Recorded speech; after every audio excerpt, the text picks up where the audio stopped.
Hello everyone, and I hope that you are doing well today.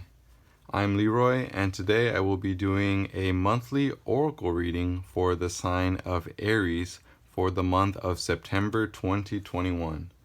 For this reading, I'll be using the Heart of the Fairy Oracle deck, and it's an honest and grounded deck to look at your opportunities for self-growth throughout the month, as you progress through it.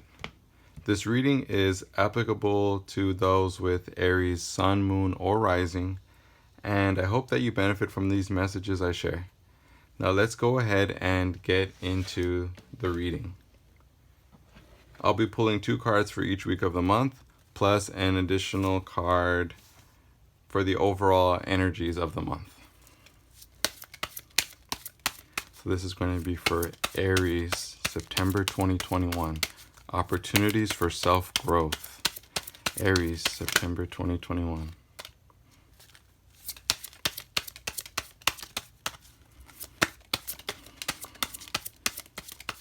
Aries, September 2021.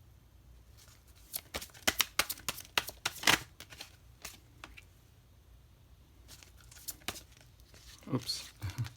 Aries, September 21. Aries, September 2021. Opportunities for self-growth. Aries, September 2021. Opportunities for self-growth. Aries, September 2021. Opportunities for self-growth. Aries, September 2021.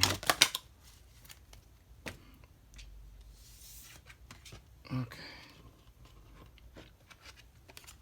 It's too many cards.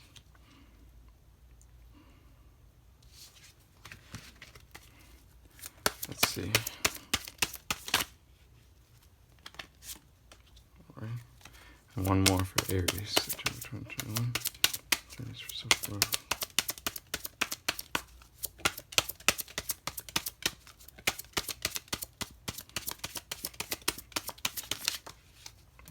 All right.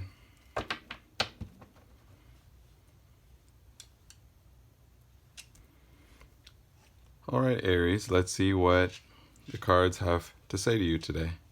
On the bottom of the deck, we have a card called the Smith. So this is going to be your overall energies for the month. The Smith is a card of promises. It's a card of bonds, unbreakable bonds, oaths you take, things you promise to do, but promises that are really unbreakable. So sometimes we might promise things to other people. We might promise things to our boss, to our employer, or we might promise something to ourselves or to the universe. And with this card, it's about choosing what it is you want to spend your time doing, because you don't want to promise to do something only to find out that maybe this thing that you were so sure you wanted to do isn't actually what you wanted to do in the first place. So it's a really important to think about those kinds of things. It's also about creating bonds and following through with different oaths that you might be making. So we're going to see where that has to go next. So that's how the month starts. Well, that's the overall energies of the month. For the first week of the month, we have the Hope and the Paradox. Now, the Paradox is a card of being in two minds. It's about having thoughts that are going back and forth with one another. In this first week, you might be feeling a little bit stuck because you don't know what choice to follow. You might be presented with a certain opportunity or different options, but you might feel like neither option is very good. Or you might feel like something might be good, but you don't feel like you can do it. You might be presented with something that seems challenging to you, like something that's outside of your comfort zone, or like something is too good to be true. And we're here with the Hope. The Hope is a card of despondency a little bit. It's feeling like you're in a tough situation, you're in a tough spot, and you don't know what the next move is going to be. You're feeling like you don't know what to do. You're feeling trapped a little bit. You're feeling a little bit hopeless. You're feeling a little bit like you're not sure what bright thing can come from the future. But here with the hope card, we see this little fairy in the corner. That card that fairy represents hope. And so what I feel for you for this first week, Aries, is that you are going to maybe feeling a little bit hopeless or a little bit unsure and a little bit pessimistic about a certain option that you're presented with, not because it's a negative option, but because you don't feel like you can handle maybe the challenges that come with pursuing a certain path, a certain opportunity, or a certain choice. So there might be an opportunity and you may not want to face it because you feel like there's no hope. Maybe it's something that's difficult, or you feel like it's something that you might not be able to handle. But the message I'm getting is that just take a step back and regroup a little bit and really think about it. Is it something you really can't handle, or is it something you're just telling yourself you can't handle? Is this something that's truly insurmountable, or is this a challenge that you're just afraid of facing? The first week is going to give you an opportunity to overcome a challenge or to overcome yourself and give yourself the opportunity to even face a challenge. Because it looks like you're not even out of the gate and you're already kind of doubting yourself a little bit. So the first week for you is, a time for rising up to a challenge. And you may have back and forths about something, but I'm thinking that, you can overcome it, because there is hope here.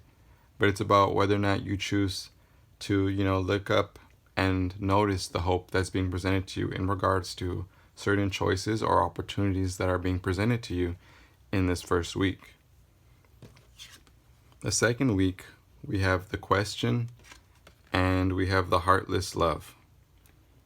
So the heartless love is a card of, to me, more like toxic relationships. It's usually one person is very much in love. The other person is being a little bit cold.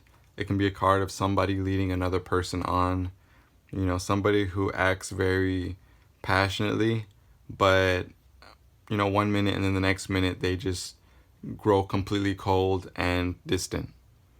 The question is a card that is about questioning your priorities, questioning what it is you want in life. It's a card of really, working towards what you want and not wanting to spend time and energy on things that may not, serve you in the long run. Cards, that's what these cards are saying, really. It's saying that you need to act with intention and with purpose and, question what it is, what are your motives behind all the actions you're taking. So when we're paired here with the heartless love and the question, it brings us a very interesting, dynamic. So with this, I'm sensing that there could be somebody here who is in a toxic relationship, and they could be the one who's toxic, or they could be the sort of a victim within this. I don't like to use that word, but they could be on the receiving end of somebody who's acting negatively towards them as far as a relationship goes. They could just be kind of being left out in the cold here. And the question presents us with the question, what is it that you're choosing or hoping to gain from this situation? Obviously the other person is not reciprocating, the feelings that you're giving towards them. So what do you hope to gain by staying? Because we can only control ourselves. We can't control other people. So you need to question if you're on the receiving end of somebody who's being distant and cold when you're being very loving towards them. You need to ask yourself, what do you hope to gain by staying, on the receiving end of this? Are you hoping to change something? What is the long-term goal? And if you are the person who, for whatever reason has become very distant to another person, because, if you're the person who's pulled away from someone else, you need to ask yourself what it is you're trying to do. Because this card isn't saying that you've totally cut somebody off. This is more like you've distanced yourself. So this person is probably feeling not very good because, you haven't cut them off. And so they're lingering. You haven't given them, you know, you haven't given them a farewell. It's kind of like you're not leading them on, but it's like you're keeping them dangling onto this relationship or friendship. So you need to ask yourself what it is you hope to gain. What is it that you hope to achieve? Like, what's the end game here? You're being presented with an opportunity to either let someone go or to try and make a change in your behavior. If you're the one who's being distant, you either need to stop what you're doing and move closer to that person, if that's what you ultimately want. But if you don't want to be with this person, then you need to ask yourself, do you want to keep spending time and energy here? And this doesn't only apply to romantic relationships, this can apply to other kinds of interpersonal relationships, like friendships or even partnerships with colleagues, if you think about it like that. So the second week, you'll be presented with an opportunity for maybe letting someone go or for potentially moving closer to somebody if there's been a rift between you and another person. Or if you're the person who is, being a little bit cold, it all works the same way, really. So those are my messages I'm getting for the second week for you, Aries.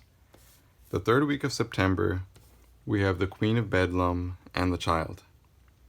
Now, the Queen of Bedlam is a card of being very, not bored, but just being a little bit fed up with the humdrum of day-to-day life.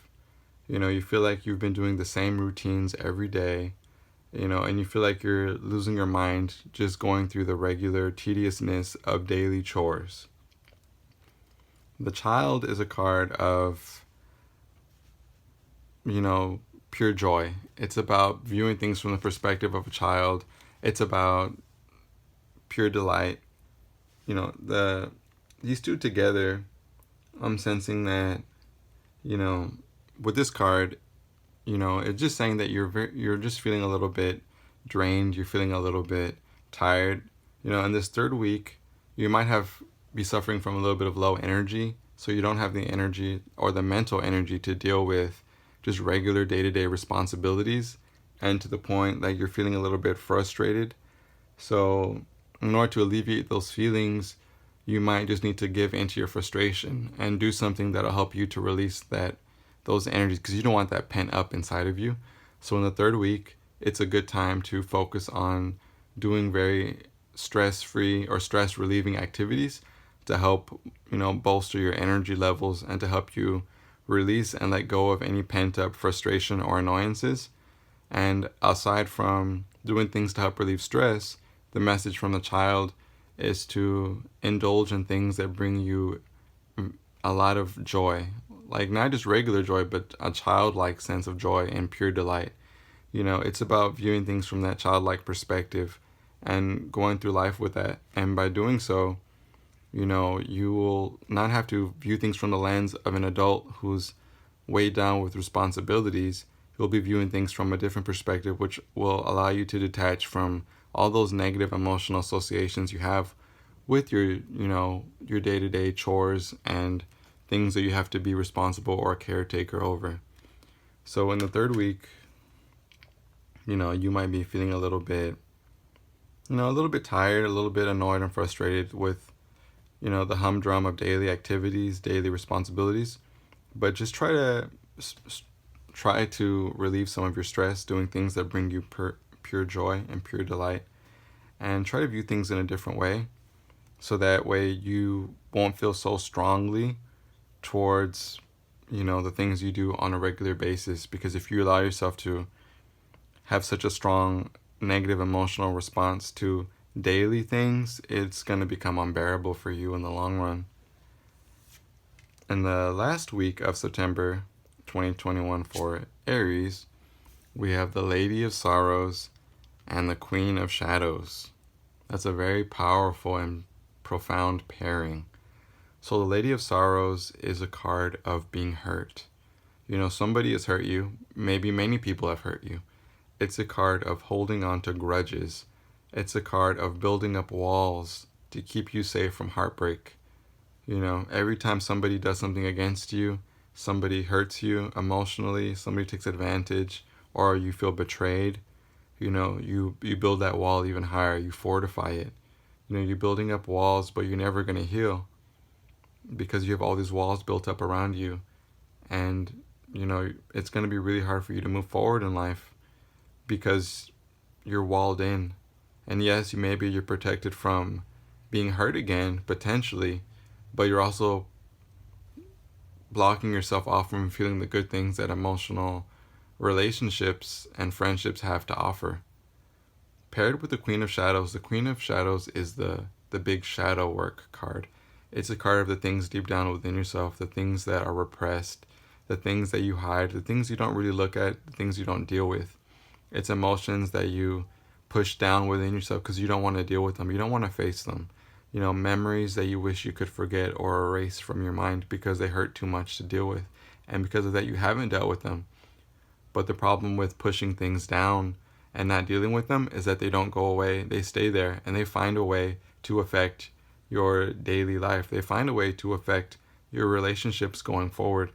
And not just in regards to friendships and, you know, romance. You know, when you push down emotions, it can impair all areas of your life. Seeing these two cards together, I'm sensing that, you know, you have built up walls, you have defense mechanisms in place. You know, you're defensive against trusting other people or letting others get too close to you in certain ways. And paired with the Queen of Shadows, I'm sensing that it's time to really go within and do some healing. Go within and face some of those things that you feel like you couldn't face. Because it seems like it's holding you back in life. And the time is finally here to start trying to heal some of that stuff. You know, maybe it wasn't appropriate and maybe you still had some things to get over. But right now what I'm seeing is it really is time. Like the divine timing is here. It's time for you to heal and face some of the trauma, some of the hurt, and some of the pain that you have stifled and kept deep down within yourself. You know, maybe it's time to break down those walls to let, you know, new love and new friendship come in, but also break down those walls to let the hurt and pain finally escape so that you can be free from that burden. But this pain is deep, deep within yourself, and it's going to take some profound shadow work, some real deep soul searching, and maybe even a little bit of forgiveness and, you know, being really honest with yourself. But I think you can certainly do it. You're just going to have to do it with a lot of conviction. You're going to have to be very honest with yourself. And so we come back to the overall energy of the month, which is the Smith. You know, the card of oaths, the card of, you know, promises and bonds between two people. So I think maybe this month you can make a promise to yourself.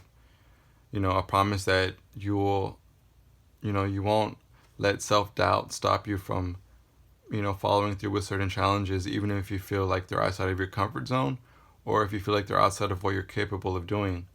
You know, this might be a month where you can promise to enjoy the little things in life and not let certain things affect you negatively, you know, especially more trivial things. Or this might be a month where you make a promise to yourself that you're going to try and heal some of that hurt that's holding you back from living a more fulfilling and satisfying life in multiple areas. You know, so this month, think about what kinds of promises you could make to yourself or to others to improve yourself. The kinds of promises or bonds or oaths that you could make, you know, to elevate, you know, your existence, your relationships with others, with yourself, and with the world around you. So those are just some of the things I'm getting for you for this month, for, you know, in regards to your self-improvement for Aries. So those were the messages I received for Aries for the month of September 2021. If you found value or enjoyment in this reading, then subscribe for more content like this in the future. And if you enjoyed it, then drop a like if you'd be so kind. And as always, thank you so much for watching. Take care.